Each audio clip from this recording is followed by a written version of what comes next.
and 11. Break it down as you need to. And then I start to mix them all together. The T-I-O-N and the S-I-O-N and all of the sounds. When I feel the student is ready for that, I start to mix it all together.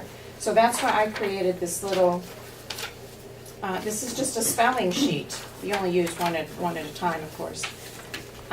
And you give them a couple of words and they put it in the correct column for sound. Okay? And you guided them on, are you cutting me off or may I go on? You have 1 minute and I'll let you continue going on to discuss some other people's stuff. Okay. Well taken. Okay, so let's move on to AGE, which is a combination. It has no card, but I made my own. And why did I pick yellow? I just put it in with the suffixes. It's not a suffix. It's to be treated as a combination, and it says "id."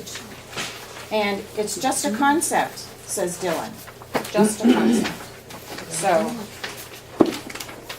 you've got pages 12 and 13 for reading on that.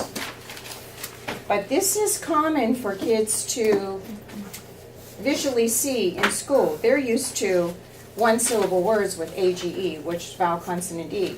So you can put those on the board, and then you can put a multi-syllable word with the AGE as the concept, and show them the difference in how, lead them to discover that when it's a multi-syllable word, something unusual is going to happen to that pronunciation. And it's going to turn into the AGE says "idge."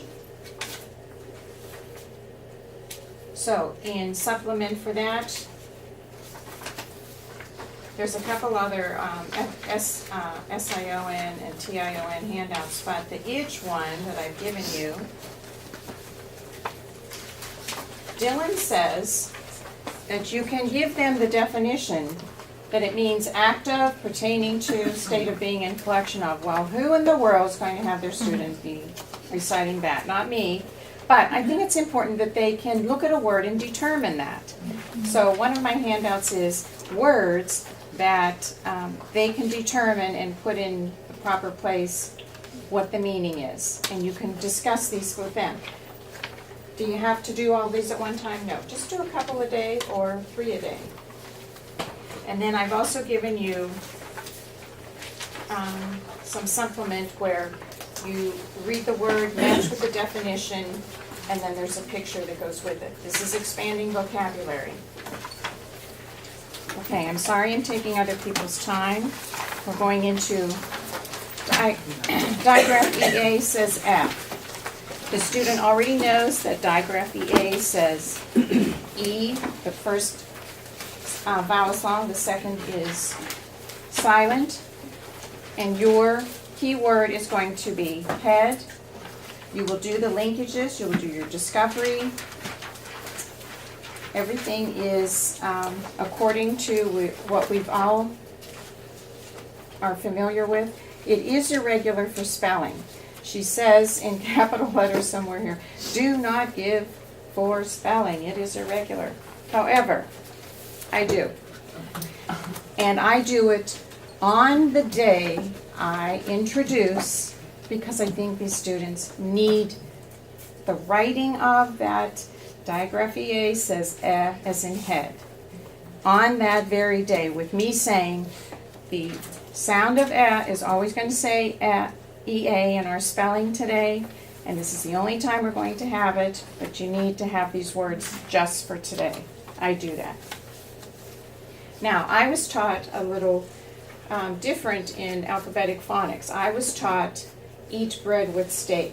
I don't know if anybody uses that, but I actually changed my word cards. If there's a student that I get that is 7th, 8th, 9th grade or beyond, and I know that they know there's these differences, I know that they can handle it, I have been known to introduce eat bread with steak when we do EA in the earlier levels. But that is only by choice and if the student can handle it. I do not suggest this as your routine. I'm just telling you from past training that that's a trick. And if Dr. Henley's been the tester and says, move this child over phonics, this is what I will choose, okay? You have a lot to pick from in the EAs. You can even go into synonyms, homonyms study, things like that. I have given you some handouts on that. We will go on to CCCV syllable divisions. You have 3 choices on this, page 340. Your first choice is to divide the syllable pattern after the first consonant and you're accenting that first syllable. This is how you start the student to see if he can discover if this is the pronunciation of the word. The second choice is going to be divide after the first consonant, but your accent's on the second syllable. And then you try your third choice, which is keeping the blend with that first vowel and your accents on the first syllable. So you actually have to go through all 3 of these avenues in order to have the student choose which is the correct way to divide the syllable. Okay? To me, this is a lot of familiarity with reading the word, and you're hoping that the student can pretty much mentally start to decode when they start to read sentences and so forth. To that extent, I think that it's important that they have this ongoing practice with these words. These are so tricky. So I'm giving you words that you can cut out and you give them as a warm-up maybe. 5 words, and they use scissors or they rip and they divide into syllables and then they say the word and then toss it. Dr. Henley used to call it rip and shoot. Okay, I'm sorry that that was so rapid. There's so many things you probably have questions about. Thank you. I might need you to, because I got just, once the PowerPoint comes on, just see that somehow it's connecting to both. Just the screen, just a little bit. Lay the groundwork for that leading up to it. Each person's been allotted only 20 minutes, so you can understand how we need to kind of move more rapidly, but Patty, thank you, you were wonderful. And, Okay. Mine's a little shorter, so we'll mine do is too. Mine's really short. I'm not proud of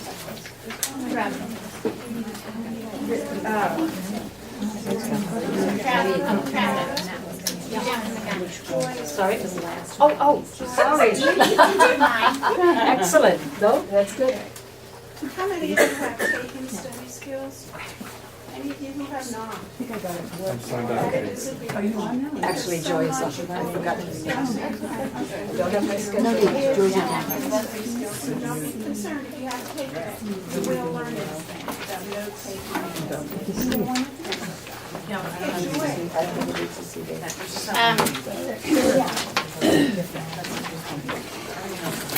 You guys, your heads are gonna be swimming, especially at this pace. Ours are. Could you please find there's 2 handout packets. They have a large paper clip. One has the Aztec, and it's actually the introduction I gave. That's the top of it. It says the Aztec. I don't know. Where did that one go? Introduction. Yeah, that. Can you hold that? Have some hold That one. that one.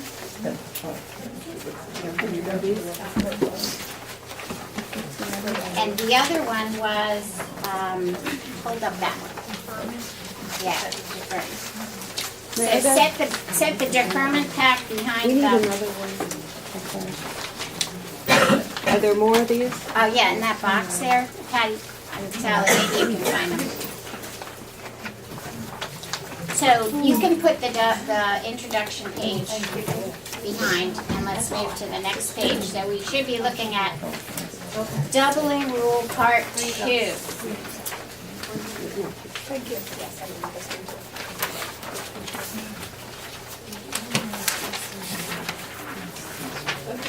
I'll give you a minute to get organized.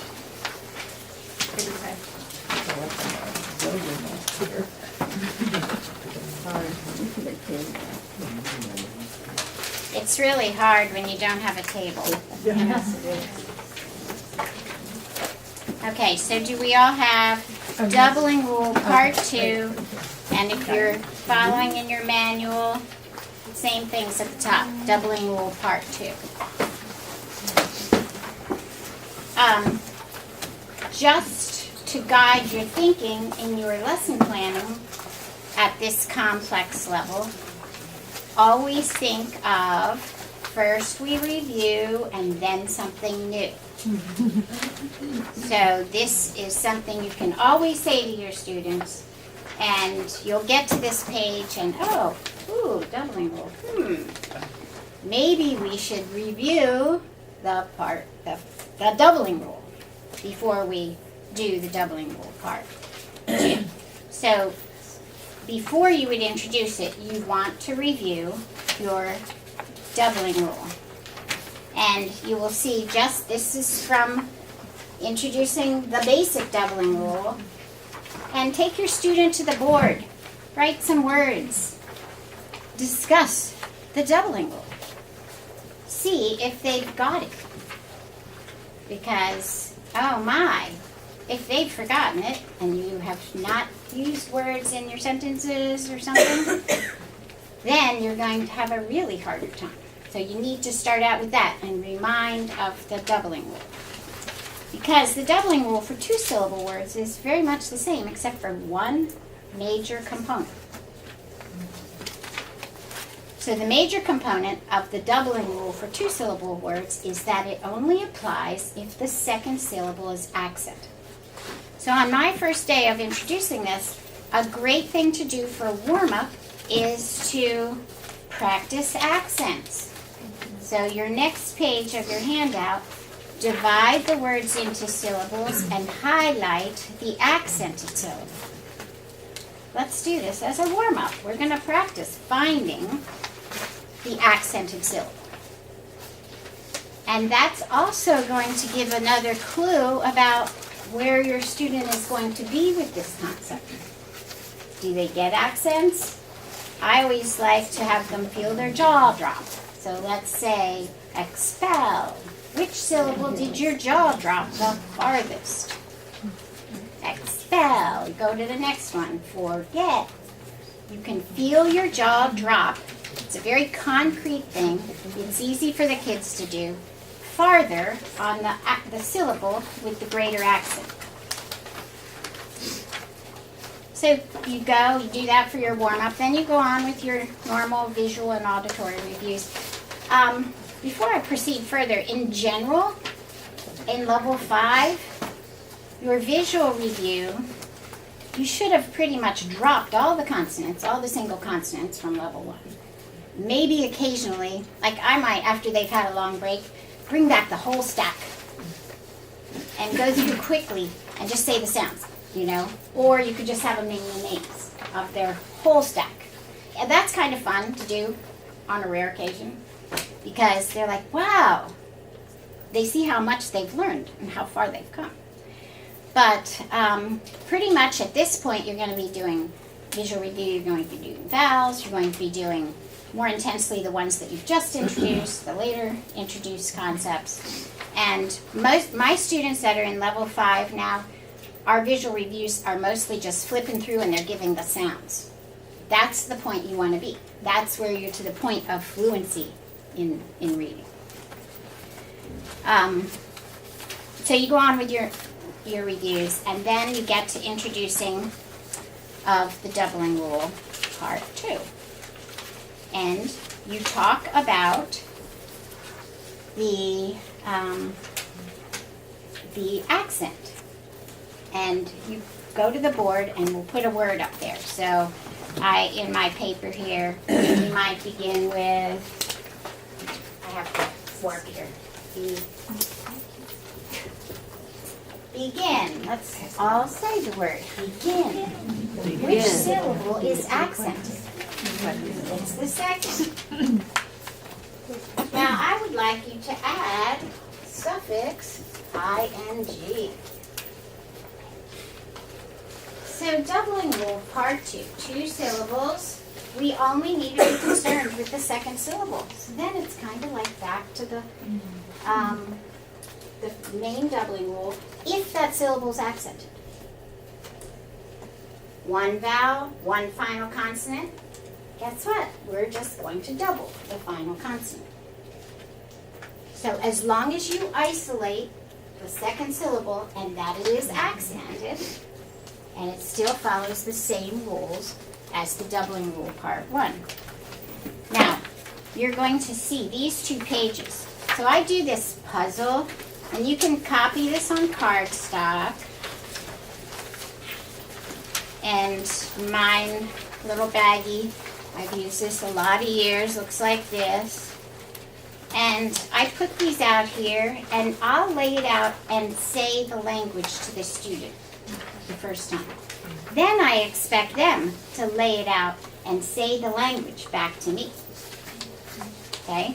So it's just an overview of the doubling rule. You copy it on cardstock, cut it apart, and it's a nice manipulative way to describe the doubling rule. And following that, you get a lot of practice. I've given you a couple pages. This one goes through the questioning, because a lot of times you're going to say, does it have one vowel? Does it have one final consonant? Is the suffix accent? And are we adding a vowel suffix? That's the main thing. You see, before the 111s, adding a vowel suffix. It will only apply when you're adding a vowel suffix.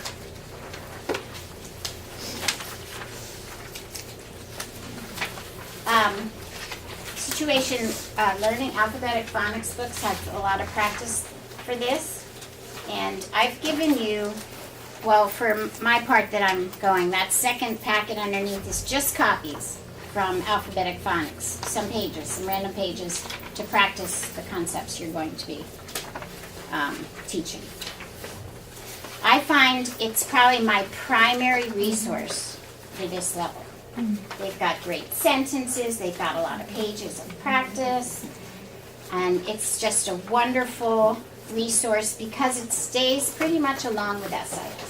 What's the name of it again, please? The alphabetic phonics. It's called situation learning. Sometimes they might not be as easy to find now. Somebody has told me. There are copies of all those materials online. Right, so there's these here. You can see I brought a couple of them. They still sell them at APS. EPS still Yep. sells them.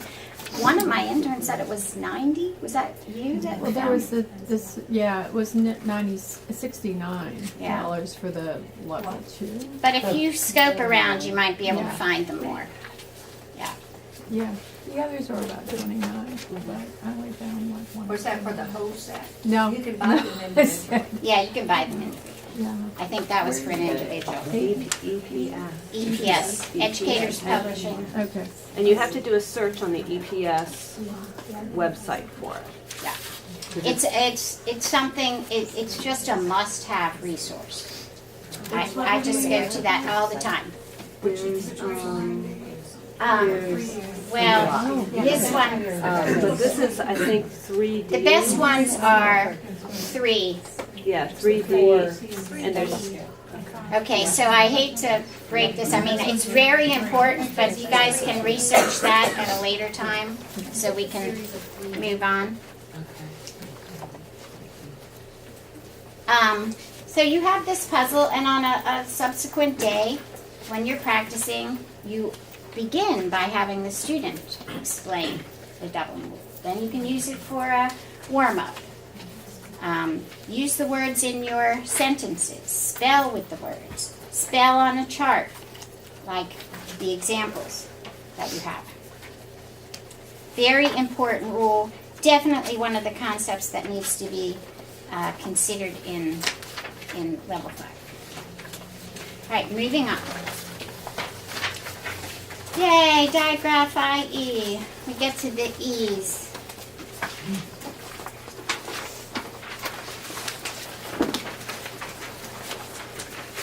To begin a warm-up, if you're introducing digraph IE, priest is the key word. I have given you this, all of the spellings of E that they have to this point. What this is for you to copy on cardstock, cut it apart, and give, now you might not want to do all of them, you can do some of the words, but have this, or you line up the boldface on your desk, and then give the student some of these cards, have them read the word, and then sort it into which of the spellings. I mean, it's pretty obvious, but it's more like just that exposure. Okay. Then you go through a regular introduction, discovery words, keyword. I am one of those object keywords, but sort of with priest, there's not an object. So when we get to, what do you, I will question, do a little questioning to have the student kind of come up with the keyword. So, and if they can't, then I just show the keyword, but I like them to think. So you go through it, and it is not irregular, not regular for spelling. So you would only do 6 languages. And you do the work in the book. You might need to stay on it. And again, Alphabetic Phonics has a great backup resource. You can get more words the second day. I'll bring in pages from there. I would never move on with this, even with unless they were just an overview phonics type of student. You need to stay with it, practice it. I, like Patty, think the students must spell these words. And I've really highlighted in my book that later, when the student is automatic with the regular spelling for the long sounds of E, which my student is by now. We're level 5. And they've got these regular ones. So I will work on those words. But I'm going to say, you never want to do sound by sound because it's not regular. So I'm saying today we're going to practice words where the sound E is spelled I-E. And I will dictate the common words. And they can say the letters like a learned word. Okay? Because I think it's really, really essential. These kids are up against these words. Now, on a subsequent day, when you're going through your lists for reading the IMF page, there are a number of homonyms with the E sound, I-E, and she lists them: beer and beer, leaf and leaf, piece and piece. This is another thing I practice a lot with my students, is all along, once they start coming in level 4, where you have a lot of homonyms. I have cards with pictures. Moose Materials has great things. So I've given you a little thing you can copy. There's the pictures and the words for I-E, and another of the spellings of E. So in a subsequent day, it's a nice activity to play with and to fool around with, practice. It's all about exposure. It's all about, that constant practice of these things, especially the common words. And this is the big thing you have to keep in mind in this level. Let's really focus on what they need. Okay, that's IE. Now you're going to notice a commonality in introducing these digraphs that are in this level, because Most of them have had a previous other spelling. It's not the first spelling for that sound. So moving on to digraph UE, which is statue, the lesson warm-up would be just the same type of thing. Go down past your pictures to this. These are the spellings, the regular spellings we have for you. And the same idea, cut it out, cardstock, student reads, and sorts. And that's a warm-up. You go through your linkages. Aha, this one is 8 linkages because it is regular in the final position. Now, the one thing I can't emphasize enough at this level, all the way through, when you are introducing something, study, study, study. Read every word of your gray book. There's a lot of little in-depth information in there. That first time you teach it, oh, you're not going to get it. Maybe it'll come around. You know, it's going to take experience. There's so many little intricacies of this. But still, let's just keep it at the level of our student. Okay, some of the intricacies are good for you to know. And if they have a question, you can just say, you know, the English language has its confusions. And sometimes we need to memorize some of these confusions, or we need to look them up. So yes, UE, and you can spell the words regularly because they're in ones with them in the final position. Of a 2-syllable word. Sorry. The common ones that are 1 syllable are taught as learned words.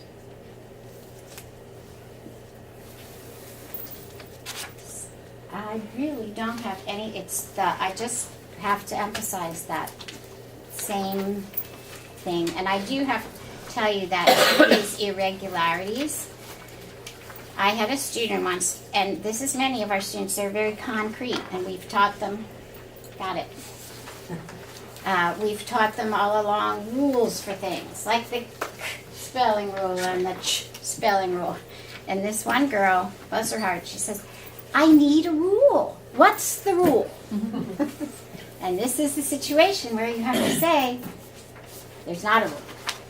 You know, we have to memorize. So I've, students like that are very concrete will make cards, just like learned word cards. Or I might put several with the same pattern on index cards, and we practice.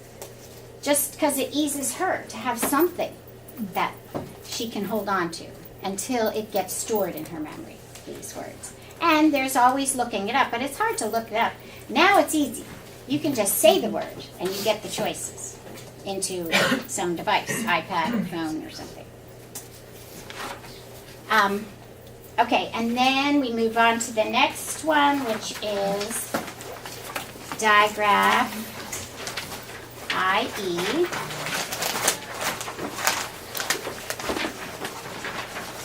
That says I.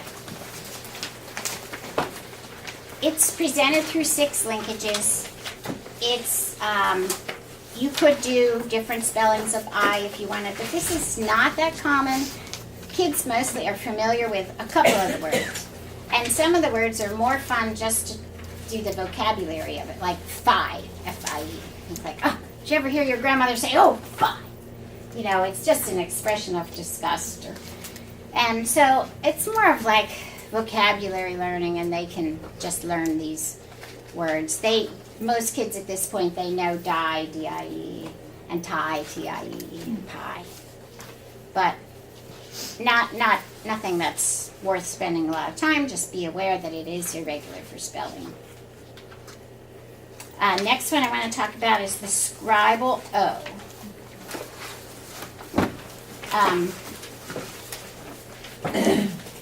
First, you want to write, I will write several words on the board, like oven, cover, love, month, dove. Write them on the board, and they're words I know my student already knows. I said, read these words. what do you hear? What's the vowel sound? The first vowel sound. And I'll say, and I say, oh, it's spelled with an O. And you know what? They get I find most students are pretty astonished. These words are taken for granted. There's a lot of the words that you'll see on your IMF page are words that were taught as learned words way back, in school.